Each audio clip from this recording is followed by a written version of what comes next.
Hi everyone. In this video, we will see about how to integrate Android Studio with Git.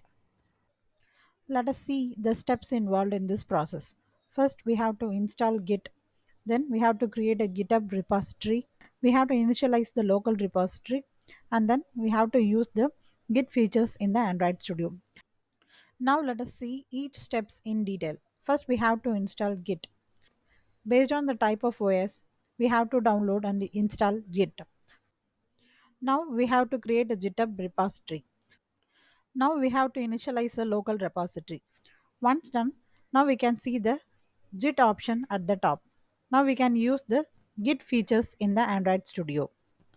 Now let us follow each steps mentioned previously. First we have to create a new repository.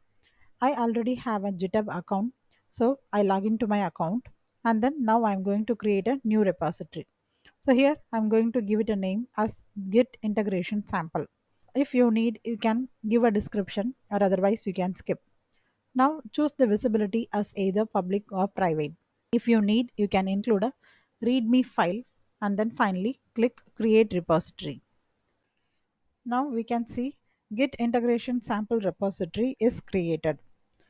Now let us see whether Git is installed or not.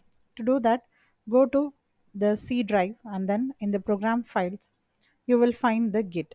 Check whether you have that folder. Now open Android Studio and create a simple application. Now we are going to make all the necessary changes and push into the repository which we created.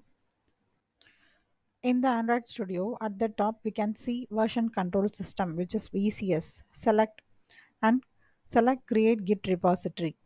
Now select the directory where you want to create a local repository and click OK.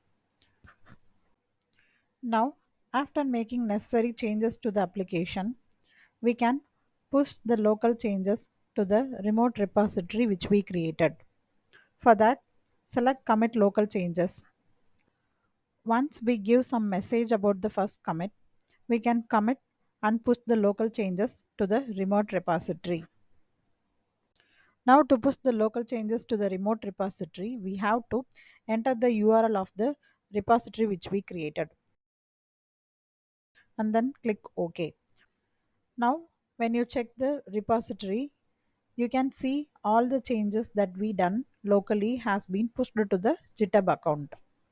Just go to the master branch and if you check, you will find all the files which we have in our Android Studio. That's all for this video. If you want to know more about us and use all the Git commands, leave a comment below. I'll try to add in the upcoming videos. Thank you.